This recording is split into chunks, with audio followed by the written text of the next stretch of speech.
왕하 13장 말씀을 가지고 살펴보기를 원합니다. 첫째는 우리 하나님은 긍휼이 참 많으신 분이다 하는 것을 다시 알려주고 있는데요. 하나님이 사랑이 많으시고 긍휼이 많으시지요. 좋으신 하나님이십니다.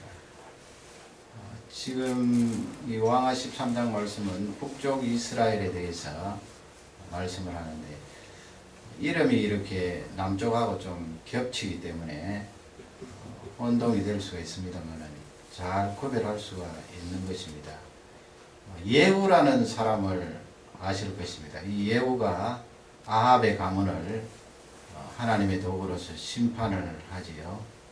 그리고 그가 이제 왕이 되니까 오므리 왕가, 아합은 오므리 왕가인데 왕조가 완전히 바뀌어서 이 예후가 북쪽 이스라엘을 다스리는데, 예후가 이제 죽고 나서 그 아들이 여호아스라는 아들이 있습니다. 그 아들이 나라를 17년 동안 그렇게 다스렸다고 1절 말씀이 나와 있지요. 사마리아 성에서 왕이 되어서 이스라엘을 17년 동안 다스렸다. 그렇게 긴 기간은 아닙니다만은 2절 말씀에 가면은 이 열왕기에서 계속해서 반복되는 말씀이 거기 나오지요. 그 느밧의 아들 여로보암의 죄에서 떠나지 아니했다. 그래서 이 예후의 아들 여호아스도 여호와 보시기에 악을 행한 그런 임금님이 되겠습니다. 여로보암이 베델과 단에 세워서 우상을 섬겼던 그 악에서 떠나지 않은 임금님 여호아스, 그렇게 이제 2절에 평가를 했는데, 그러니까 하나님께서 가만히 계실 리가 없지요. 진노하셔서 이스라엘 백성들에게 큰 어려움을 겪게 하는데, 그건 바로 전쟁이지요. 북쪽에 있는 이 아람 나라를 하나님께서 일으키셔서 시리아 되겠죠. 이 시리아가 북쪽 이스라엘을 계속해서 침공을 하는데 3절 4절 쭉 내려가면서 그 내용이 나와 있습니다. 하사엘이라는 시리아의 왕이 내려와서 여호아스를 괴롭히고, 또 그의 후손인 베나닷이라고 하는 그런 왕이 일어나서 북쪽 이스라엘을 괴롭히고, 그러니 뭐 견딜 수가 없는 거예요. 그래서 4절 말씀에 가면은 이 여호아스가 하나님께 부르짖음에 그렇게 되어 있습니다. 왜냐하면 아람 나라의 학대가 너무 심했기 때문에 하나님 앞에 부르짖었더니 여호와께서 들으셨어요. 응답을 해주시려고 들으시고, 그 다음에는 구원자를 세우셔서 이 아람 나라의 속박에서 벗어날 수 있도록 그렇게 하셨다 하는 내용이 5절 6절 내려가면서 나와 있습니다. 이 내용을 보면서 하나님은 참 긍휼이 많으시구나 하는 것을 알 수가 있는데, 왜 그렇습니까?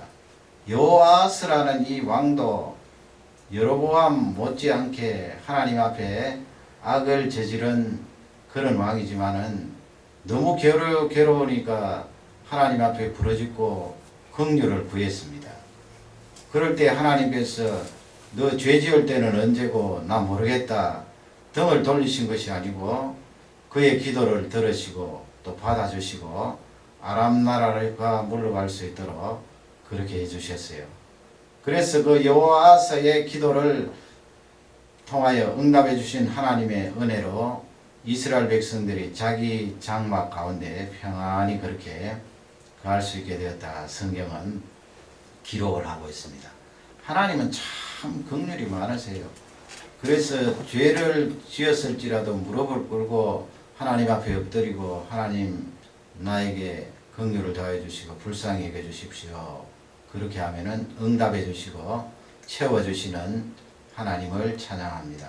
하물며 예수 그리스도로 말미암아 거듭난 우리가 하나님 앞에 무릎 꿇고 기도하면 왜 하나님께서 들어주시지 않겠습니까? 나에게 유익하고 하나님의 뜻과 부합이 되면 얼마든지 들어주시고 나에게 긍휼을 다해 주시는 줄 확신합니다. 그 창세기 29장에 보면은 레아라는 여인이 나오죠. 야곱의 아내 가운데 레아가 있고 뭐 라헬이 있고, 그 다음에 그 두 사람의 몸종 또 둘이 그해서 야곱이 네 사람의 아내를 거느리고 있었는데 첫 번째 아내가 레아잖아요. 그 창세기 29장 31절 보면은 그 레아에게 총이 없었으므로 그렇게 우리 번역이 되어 있는데, 총이 없었다는 말씀은 남편의 사랑을 받지 못했다는 이 말씀이에요. 하나님께서 정해놓으신 한 남자에게 한 여자, 한 여자에게 한 남자, 그게 가정의 정확한 원리인데 이 야곱이 뭐 어쩔 수 없이 그렇게 되었어요. 처갓집에 그 장인어른 때문에 그렇게 되었는데, 이 원래 라헬을 사랑했던 야곱이 레아는 안중에도 없는 거예요. 그러니 레아는 사랑하지 않았어요. 하나님께서 그것을 보시고 무엇을 하시는가 하면 하반절에 보면은 그 레아의 태를 여셨더라 그랬습니다. 그 긍휼이거든요. 한 여인이 태어나서 남편과 결혼하고 사랑을 듬뿍 받아야 되는데 그 이 레아는 신혼 초부터 사랑을 받지 못한 여인이에요. 하나님께서 그것을 보시고 그에게 긍휼을 베풀어 주셔서 태의 문을 활짝 여셔서 그녀에게 아들을 주시는데 첫 번째 아들이 르우벤이거든요. 그 르우벤을 놓으면서 이 레아가 그런 고백을 합니다. 아, 하나님께서 나의 괴로움을 권고하셨구나. 권고하셨다는 말씀은 하나님께서 유심히 보시고 레아를 생각하셨다는 거예요. 그 긍휼이지요. 아, 저 레아가 남편의 사랑을 참 받지 못하는구나. 불쌍하다. 하나님께서 그에게 긍휼을 다해 주셔서 그를 생각하셔서 태의 문을 활짝 여시고 르우벤이라는 첫 번째 아들을 주시고 또 아들을 얻었는데 시몬이라는 아들이에요. 그래서 이 레아가 신앙 고백적으로 뭐라고 말하는가 하면 이 시몬을 낳으면서 하나님께서 나를 들으셨다고 말씀했습니다. 나의 괴로움을 들으셨다. 무엇을 들었습니까? 레아가 가지고 있는 그 어려움, 고통을 하나님께서 들으셨다는 거죠. 이 말씀은 레아가 하나님 앞에 기도를 했다는 것을 알 수가 있습니다. 하나님께서 그 기도를 들으시고 긍휼을 다해 주셔서 레아가 시몬을 가지게 하시고 그 다음에 세 번째 아들을 또 주셨는데 세 번째 아들이 잘 아시는 대로 레위 아닙니까? 레위를 얻고 나서 이 레아가 무슨 고백을 하는가 하면 야, 지금부터 이제 남편과 나는 연합하리로다. 연합이라고 그렇게 하나님 앞에 고백하고 네 번째 아들을 또 주시는데 하나님께서요. 그 아들이 바로 예수 그리스도의 육의 조상인 유다입니다. 유다. 그래서 이 레아가 유다까지 낳고 하나님 앞에 여호와를 찬송하리로다. 그런 고백을 하는데 거기 여호와를 찬송할 때 중심 마음은 하나님은 참 긍휼이 많으신 분이네요. 내 사정을 어떻게 그렇게 다 하시고 감찰하시고 세밀하게 보셔서 나를 생각해 주시고 내 사랑받지 못한 이것을 다 갚아주셨네요. 그런 고백을 하는 것을 볼 수가 있습니다. 여러분 오늘 저녁에도 우리 하나님은 긍휼이 많으신 분으로 이 예배에 함께 하시는 줄 확신합니다. 그 긍휼 많으신 하나님을 통하여 늘 삶 속에 힘과 용기를 가지시기를 주님의 이름으로 축원합니다. 두 번째 이제 살펴볼 것은 믿음에 대한 내용이에요. 14절 이하에 쭉 나오는데 11절에 보면 이제 거기 요아스라는 임금님이 나오는데 여러분 지난 시간 우리가 남쪽 나라 임금님 가운데 요아스를 살펴보지 않았어요. 6년 동안 성전에 성장하다가 7살 때 임금님 된 요아스. 그러나 지금 오늘 읽은 내용 가운데 나오는 요아스는 그 요아스가 아니에요. 북쪽 이스라엘 나라의 요아스인데 예후가 있고 그 다음에 요아스가 있고 요아스의 아들이 바로 요아스예요. 이름이 남쪽하고 같습니다만 전혀 다른 사람인데 이 요아스도 아버지의 길을 따라서 11절 말씀에 보면은 악을 행하였다고 그렇게 기록을 하고 있고 또 그 악을 행한 내용은 아버지와 같이 느바스의 아들 여로보암의 죄에서 떠나지 아니했다 그렇게 기록을 하고 있는데요. 그래도 뭐 이 요아스는 조금의 신앙은 있었는가 봐요. 왜냐하면 14절 말씀에 가면은 거기에 그 엘리사 선지자가 병이 들었지요.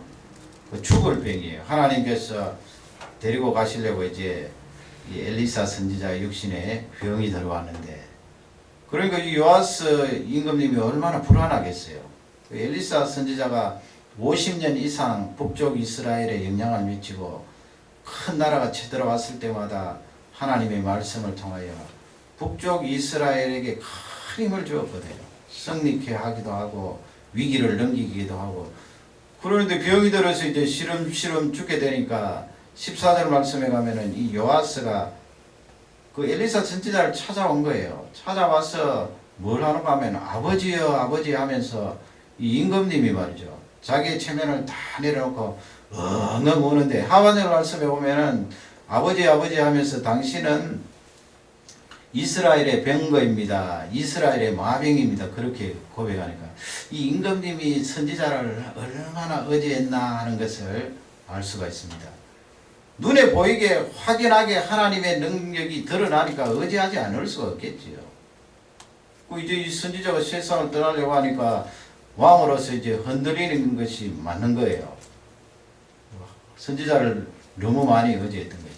그랬더니 15절 말씀에 가면은 이 아픈 중에 엘리사 선지자가 그 임금님에게 요아스에게 그렇게 부탁을 해요. 활과 화살이죠. 활과 화살을 취하십시오.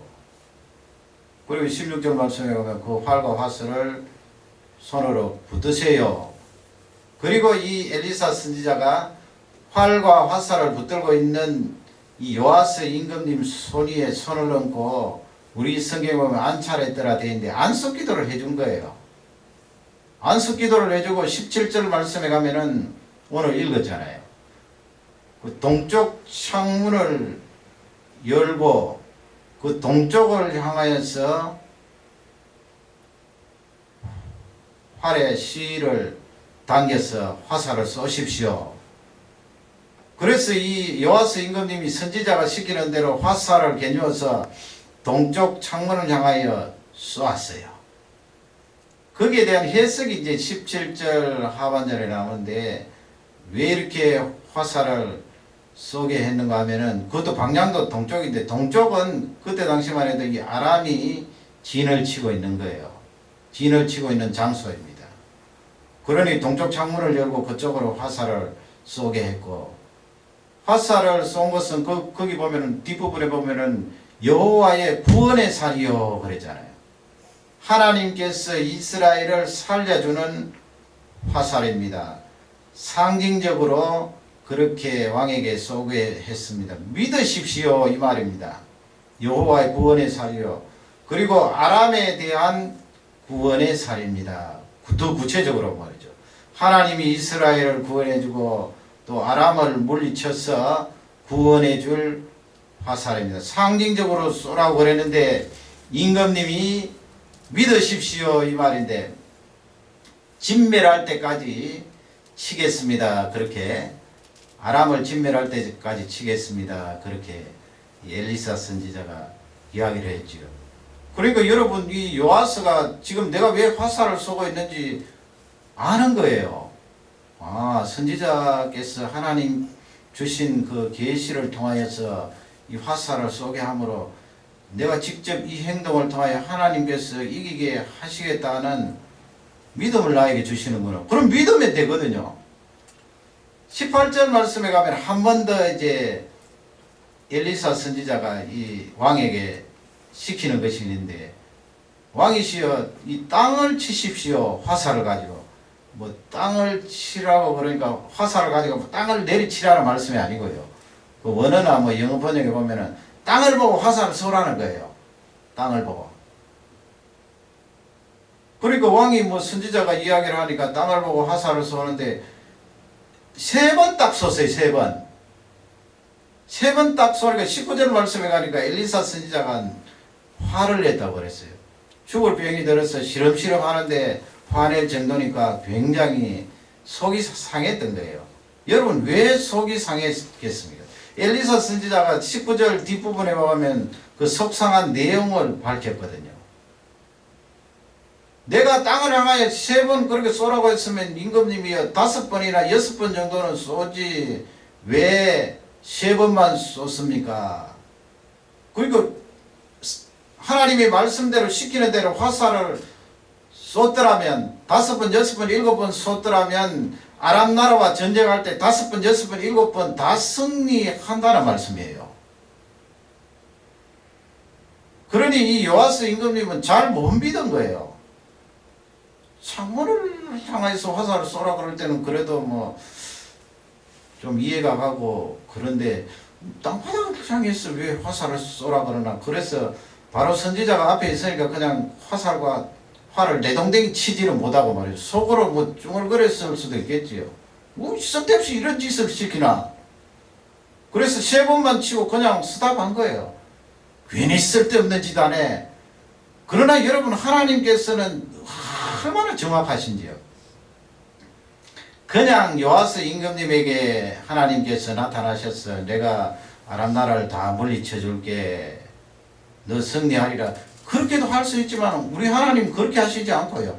선지자를 통하여 말씀을 주시고 그 말씀이 선포되어질 때 믿을 수 있도록 믿음을 가지라는 말씀이에요. 그래서 이 나중에 보면은 아람과 전쟁하는데 이 요아스 임금님 3번 딱 전쟁에서 이겼다고요. 자기가 땅바닥에 3번 쏜 그 횟수대로. 그러니까 엘리사 선지자가 5번, 6번 쏘았더라면 아람 나라가 완전히 진멸했을 텐데 당신이 왜 3번만 쏩니까?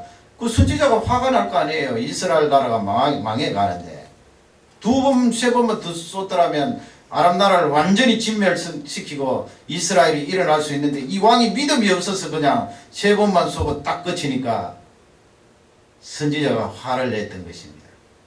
이 내용을 보면서 참 하나님께서 우리에게 요구하시는 것은 믿음이구나 하는 것을 깨달을 수가 있습니다.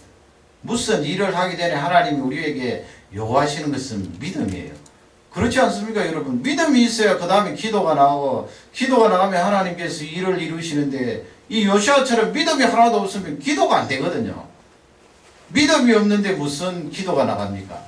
믿음 없이 기도하면 원망만 하고 불평만 하고 하나님 살아계시는지 안 계시는지 왔다 갔다 하다가 회의만 느끼고 그럴 텐데요. 믿음을 가지라는 귀한 말씀인데, 20절로 이렇게 21절, 22절 쭉 넘어가면서 보면은 그 엘리사 선지자가 세상을 떠나거든요. 떠나서 이제 이스라엘 백성들은 왜 나사로처럼 굴을 파놓고 거기다가 시신을 집어넣잖아요. 사람을 이렇게 한국식으로 염원하는 것은 아닙니다만 칭칭칭칭 감겠죠. 헝겊으로 굴 속에 이렇게 넣어놓고 장사를 했는데, 한 해가 지났어요. 엘리사 선지자 장사한 지가 지났는데, 그때 당시만 해도 이 모압 지방에서 이제 강도들이 많이 나타났답니다. 그때 당시만 해도 먹을 것이 없으니까 뭐 이민족 저민족 할 것 없이, 특히 모압 족속들은 하나님 안 믿으니까 강탈해서 빼앗아서 먹고 사는 사람들이 많았겠죠. 그래서 그 사람들이 뭐 강도짓을 하면은 감당을 할 수 없는 거예요. 그 이스라엘 백성들 가운데 어떤 한 남자가 세상을 떠나서 이제 장사를 해야 되는데, 가난하니까 어느 가난한 사람이 자기 무덤을 가지고 있겠어요. 어디 묻어줄까 왔다 갔다 하는데, 이 상력군들이, 우리 식으로 말하면 상력군들이 딱 보니까 모압 지방에서 온 강도떼가 있거든요. 그래서 이 죽은 사람이 시신을 급하니까 말이죠. 그 사람들 만나면 큰 피해를 보니까 죽은 사람의 시신을 그냥 그 엘리사 선지자 무덤 막아놨던 돌을 치워버리고 그 속에 집어넣네요. 성경에 보면 그냥 싹 집어넣겠죠, 그죠? 집어넣으니까 시체가 막 뒹굴뒹굴 굴러서 탁 부딪혔는데, 뭐하고 부딪혔는가 하면 엘리사 선지자 뼈하고 딱 부딪혔는데, 이 죽었던 사람이 벌떡 일어나는 거예요. 엘리사가 일어난 게 아니고요. 얼마 전에 죽었던 그 남자가 벌떡 일어나는 거예요. 깨어나서 회생했더라, 그렇게 성경이 되어 있거든요. 여러분, 그런 본문을 보면서 이야, 엘리사 선지자는 죽은 지 1년 뒤가 되어도 그렇게 뼈에서 능력이 나오나, 하나님이 그걸 가르쳐 주시려고 그런 기적을 드러내겠습니까? 그런 게 아니거든요. 엘리사 선지자는 하나님 능력 이미 쓰임받는 그 선지자로서 끝이 나기 때문에 죽은 뒤에 무슨 그런 능력이 나오겠어요. 그게 아니고 거기서 가르쳐 주시는 중요한 말씀은 앞쪽에 요아스와 연결을 해서 요아스에게 다시 한번 각성을 시킨 거예요. 엘리사 선지자가 살아있을 때 말한 그 말은 하나님의 말씀인데 너 왜 하나님의 말씀을 믿지 않냐? 왜 그렇게 믿음이 없느냐? 엘리사 선지자 그 말을 하고 지금 시신이 되고 다 썩어서 뼈만 남아있는데 죽었던 시신이 일어나지 않느냐? 그것은 내 능력이 임하는 곳마다 그 말씀은 능력으로 드러난다 하는 것을 요아스에게 알려준 거예요. 믿음 없는 그에게 각성시킨 거예요. 그 사람들이 그것을 보고 소문을 퍼뜨렸으니까 임금님에게 들어가고 임금님에게 다 들어가고 했으니까 지금 이 성경에 기록된 거 아니에요. 하나님께서 우리에게 알려주시는 말씀은 믿음을 가지라는 말씀이에요. 믿음이라는 거 여러분 쉽지 않습니까? 화살 2번, 3번 더 쏘면 되는 거예요. 믿음의 반대는 회의고 의심인데 회의고 의심이 들어가면은 내가 왜 쓸데없는 짓 하는 거 아닌가? 새벽마다 나와서 기도하는 것이 뭐가 죄합니까? 밤에 나와서 기도하는 것이 또 이 수요일날 나와서 하나님 앞에 기도하고 간구하는 것이 별 의미가 없습니까? 아니겠죠. 왜 의미가 없겠어요? 화살 한번 쏘는 것보다 더 중요하고 귀하겠지요. 화살 한번 땡기면은 아랍나라 그 큰 나라 한번 물리칠 수가 있는데요.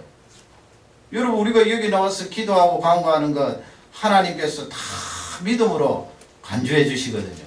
그 믿음을 가지라는 귀한 말씀이에요.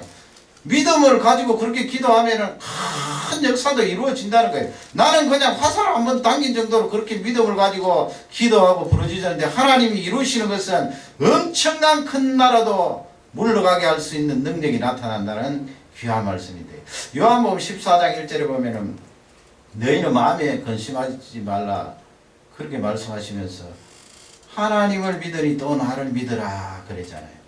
그리고 내 아버지의 집에는 거할 곳이 많도다 그랬는데 예수님이 지금 십자가에 죽으시러 가시면서 그 말을 하셨거든요. 세상적으로 말하면 죽으실 어른이 어떻게 나를 믿으라 하나님을 믿으니 또 나를 믿어. 그만큼 예수님은 십자가에 죽으시고 부활하시고 이 우주를 다스릴 우주의 왕으로서 틀림없으신 분이다 하는 것을 우리에게 알려주시는 말씀이죠. 그 상황에서 제자들을 향해서 믿으라고 말씀하세요. 믿음을 가지라고 말씀하세요. 이 밤에도 우리는 내가 하나님 믿음을 가지고 무슨 일이든 감당하게 하옵소서. 이 믿음 사라지면요. 믿음이 식어지면 다 무너져요. 물론 뭐 구원에 대한 근본적인 것은 무너지지 않겠습니다만 사명을 감당하는 데도 믿음이 있어야 되잖아요. 그 믿음을 놓아버리면 다 와르르 해서 기도도 약해지고 용기도 줄어들고 하는데 오늘 이 말씀을 통하여 믿음을 가지라는 것입니다. 하나님이 우리에게 요구하실 때는 그렇게 큰 집이 아니에요. 너희들 믿음을 좀 가져봐라. 믿음을 가지고 나아가면 그 믿음대로 내가 이루어 줄게 하는 하나님의 귀한 말씀입니다. 이 말씀이 우리 모두에게 축복이 되기를 주님의 이름으로 축원합니다. 다 같이